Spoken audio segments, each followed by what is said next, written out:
Hello దోస్తో welcome back to achievement అంట సరికొత్త నోటిఫికేషన్తో మీ ముందుకి ఏంటంటే మనకి ఎస్ఎస్సి జీడీ అనేది 2026 నోటిఫికేషన్ అనేది రావడం జరిగింది. సో ఈ నోటిఫికేషన్లోకి వెళ్ళే ముందు ఎవరైతే ఫస్ట్ టైం మా ఛానల్ని విజిట్ చేస్తున్నారో వాళ్ళు మా ఛానల్ని ఖచ్చితంగా సబ్స్క్రైబ్ చేయండి.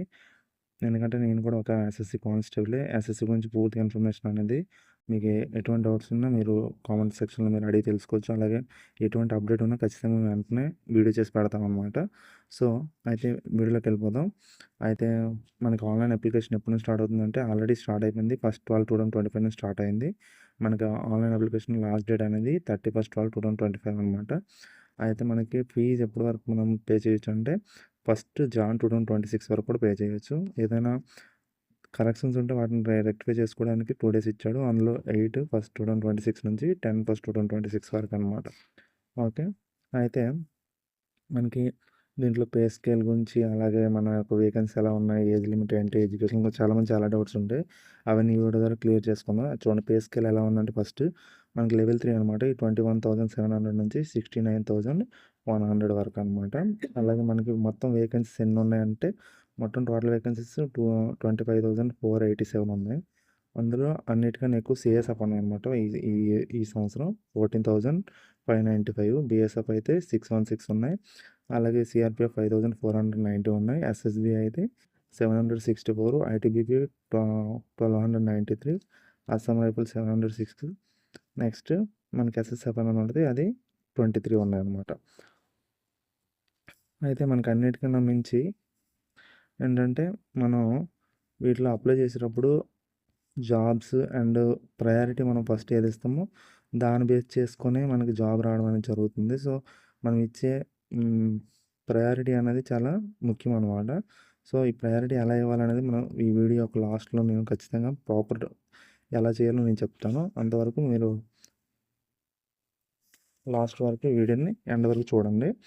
సో మనం ఫస్ట్ దీనిలో దీని యొక్క ఏజ్ క్రైటీరియా అంటే అవన్నీ చూద్దాం. ఏజ్ క్రైటీరియా ఏంటంటే 18 to 23 అనమాట. దీనికి ఫస్ట్ 2026 వరకు కంప్లీట్ అయ్యి ఉండాలి. ఎవరైతే దాన్ని 23 క్రాస్ అయ్యి ఉంటారో వాళ్ళకి, ఎస్సీ ఎస్టీ వాళ్ళకి 5 years మనకి ఏజ్ రిలాక్సేషన్ ఉంది. ఓబీసీ వాళ్ళకి 3 years, ఎక్స్ సర్వీస్ మనకి 3 years అనమాట. ఓకే. అయితే మనకి నెక్స్ట్ ఎవరైతే మనకి అలాగే ఎన్సీసీ చేసే క్యాండిడేట్స్ కూడా ఉంటారు. వాళ్ళకు కూడా మనకి కొంచెం రిలాక్సేషన్ అనేది ఇవ్వడం జరుగుతుంది అనమాట. ఏంటంటే దానికన్నా కొంచెం ఉంది. ఇక్కడ ఎడ్యుకేషన్ క్వాలిఫికేషన్ అనేది మనకి మెట్రికులేషన్ అనేది 10th క్లాస్ అనమాట. 10th క్లాస్ మనకి ఎడ్యుకేషన్ క్వాలిఫికేషన్. దీంట్లో ఎన్సీసీ క్యాండిడేట్స్ అని చెప్పాను కదా, ఎన్సీసీ క్యాండిడేట్స్కి ఎవరైతే ఉన్నారో వాళ్ళకి 5% ఆఫ్ మార్క్స్ అనేది ఎగ్జామినేషన్లో యాడ్ అవ్వడం జరుగుతుంది. సి సర్టిఫికేట్ ఉంది. బిఏ ఉన్న వాళ్ళకి 3% ఆఫ్ మార్క్స్, ఏ ఉన్న వాళ్ళకి 2% ఆఫ్ మార్క్స్ అనమాట. అయితే నెక్స్ట్ దీంట్లో మనం ఎలా దీని గురించి అప్లై చేయాలని దాని గురించి తెలుసుకుంటే, అప్లికేషన్ అనేది 1 time రిజిస్ట్రేషన్ అని చేయాలి. ఎవరైతే ఫస్ట్ టైం ఎస్ఎస్సిని అప్లై చేస్తున్నారో, ఇంతకుముందు ఎవరైనా ఎస్ఎస్సిని అప్లై చేసి ఉన్న వాళ్ళైతే మనం డైరెక్ట్గా ఎస్ఎస్సి అప్లికేషన్లోకి లాగిన్ అయిన తర్వాత మన అప్లికేషన్ అనేది మనం చేయవచ్చు అన్నమాట. ఓకే. అయితే దీంట్లో ఎడ్యుకేషన్ క్వాలిఫికేషన్ ఏంటి అనే దాని గురించి తెలుసుకుంటే మనం చూడండి. ఎడ్యుకేషన్ క్వాలిఫికేషన్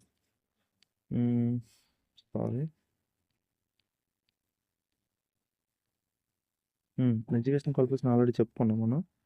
అయితే నెక్స్ట్ మనం స్కీమ్ ఆఫ్ ఎగ్జామినేషన్ గురించి తెలుసుకుందాం. స్కీమ్ ఆఫ్ అప్లికేషన్ ఫీ చూడండి. ఫీ అనేది మనకి 100 రూపీస్ అనమాట. ఎవరైతే women candidates and SC ఎస్టీస్ and ex service men ఉన్నారో వాళ్ళకి ఎటువంటి ఫీజు అనేది ఉండదన్నమాట. ఓకే. అయితే దీంట్లో అప్లికేషన్ అనేది కరెక్షన్ డేట్ మనం ఫస్ట్లోనే చెప్పుకున్నాం. ఏంటంటే మనకి 8/1/2026 నుండి 10/1/2026 వరకు అనేది కరెక్షన్ డేట్ అనేది ఇవ్వడం జరిగింది. అయితే దీని యొక్క ఎగ్జామినేషన్ స్కీమ్, అదే ఎగ్జామినేషన్ ఎలా ఉంటుంది ఏంటి, దీని ప్రాసెస్ ఏంటని దాని గురించి తెలుసుకుంటే, స్కీమ్ ఆఫ్ ఎగ్జామినేషన్లో మనకి టోటల్గా మనకి 4 సబ్జెక్ట్స్ ఉంటాయి. టోటల్గా మనకి 80 క్వశ్చన్స్, ఒక క్వశ్చన్ 2 మార్క్స్ ఉంటాయి. 1 hour అన్నమాట ఎగ్జామ్. దీంట్లో జనరల్ ఇంటెలిజెన్స్ అనేవి 20 క్వశ్చన్స్ ఉంటాయి. General knowledge 20, elementary maths 20 marks, 20 questions, and English అనేది మనకి 20 క్వశ్చన్స్ ఉంటాయి. టోటల్గా ఒక్కొక్క పార్ట్ 40 మార్క్స్. టోటల్గా మనకు 160 మార్క్స్, 60 minutes టైమింగ్ అనమాట. ఇది ఎగ్జామినేషన్ సిబిటీలో అవుద్ది. దీని తర్వాత మనకి దీంట్లో చాలామంది చాలా డౌట్స్ ఉంటాయి. దీనిలో నెగిటివ్ మార్కింగ్ ఉందా లేదా అనేసి. నెగిటివ్ మార్కింగ్ అయితే ఖచ్చితంగా ఉంటుందన్నమాట. మనకు 0.25 అనేది. అలాగే నెక్స్ట్ ఇది మనకి ఎగ్జామ్ అయిన తర్వాత మనకి పీ పీఈటీ పిలుస్తాడనమాట, physical efficiency test. CBT 1 qualify అయిన వాళ్ళు ఏంటంటే 5 km రన్ ఉంటుంది 24 minutes. అలాగే ఫీమేల్ క్యాండిడేట్స్కి 1.6 km 8.5 minute అనమాట. 8.5 minute. అదే ఫిజికల్ స్టాండర్డ్ టెస్ట్ అనేది మనకి హైట్ అనేది 170 centimeters. అలాగే ఫీమేల్ క్యాండిడేట్స్కి 157 centimeters అనమాట. అయితే మనకి ఎవరైతే SC/ST క్యాండిడేట్స్ ఉంటారో వాళ్ళకి ST క్యాండిడేట్స్కి మాత్రం 162.5, అలాగే ఫీమేల్కి 150 అనమాట. ఓకే. నెక్స్ట్ ఇవన్నీ నార్త్ ఈస్ట్ స్టేట్లో ఉండే వాళ్ళకి 157 అండ్ ఇవి మనకు అంత ఇంపార్టెంట్ కాదు. సో నెక్స్ట్ మనకి చెస్ట్ ఎలా ఉండాలంటే 80 centimeters అనేది ఉండాలి, విత్ ఎక్స్పాన్షన్ మినిమం 5 centimeters అనమాట. అమ్మాయిలకి ఎటువంటి చెస్ట్ ఎక్స్పాన్షన్ కొంచెం ఉండవు అనమాట, అటువంటి టెస్ట్లే ఉండవు. సో నెక్స్ట్ ఎవరికంటే రిలాక్సేషన్ ఉన్నాయంటే ఉన్నాయి. షెడ్యూల్ ట్రైబ్స్ ఉన్న వాళ్ళకి 76 ఉంటుంది, దానికి 5 ఎక్స్పాన్షన్ ఉండాలన్నమాట. ఎవరైతే మన హిల్ ఏరియాస్ ఉన్న వాళ్ళకి 78 నుంచి 5 ఎక్స్పాన్షన్. ఓకే. వెయిట్ అనేది మన హైట్ తగ్గట్టు ఉండాలి. అయితే దాని తర్వాత ఏముంటుందో మనకి మెడికల్ ఎగ్జామినేషన్ ఉంటుంది. ఆ తర్వాత మనకి డాక్యుమెంటరీ వెరిఫికేషన్ అనేది కూడా అయిపోద్ది అనమాట.